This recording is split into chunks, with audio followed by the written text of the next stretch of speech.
Now at 6:30, it's become a high-profile murder case in Portland. Police say a suspect has killed at least 2 people, one of them decades ago. They believe he could be a serial killer. Fox 12's Kendra Kent is following this story for us and has the latest from the Multnomah County Courthouse.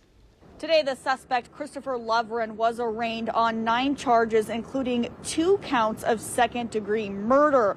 The big question now is whether investigators will be able to link him to other murder cases, as police do believe there are more victims out there. It could be a movie. Cold case detectives in Portland say they used modern technology to break a decades-old murder case, then found evidence linking the suspect to yet another murder before announcing they could have a serial killer on their hands. It all centers on 53-year-old Christopher Lovren.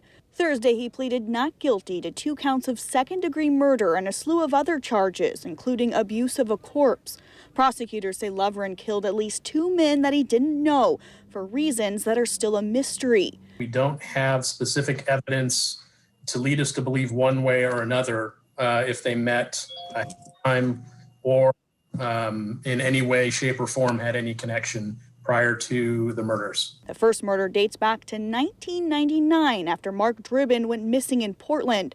Dribbin's body has never been found, but investigators say after 20 years they reopened his cold case, submitted DNA evidence to a lab, and got a hit, leading them to arrest Lovren last year.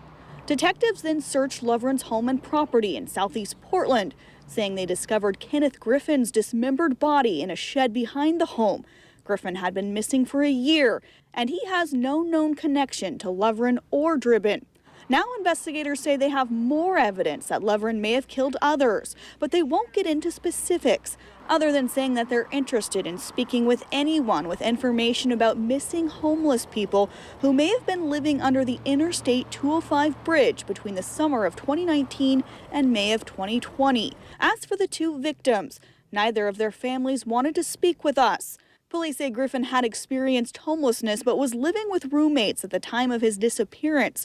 Neighbors of Lovren told us he's lived here off of Southeast Foster Road near 122nd for at least 20 years. Some described him as quiet and reclusive, while another neighbor says Lovren was friendly, considerate, and enjoyed playing with his dogs, although he never lived with anyone or seemed to have company. Court records show Lovren has an extensive criminal record going back several decades, including convictions of burglary and felon in possession of a firearm. Again, detectives do want to hear from anyone who might have information on Lovren. They also want to hear from anybody who might know of somebody who is living beneath the 205 bridge within the last couple of years who may have gone missing. Reporting tonight in downtown Portland, Kendra Kent, Fox 12 Oregon.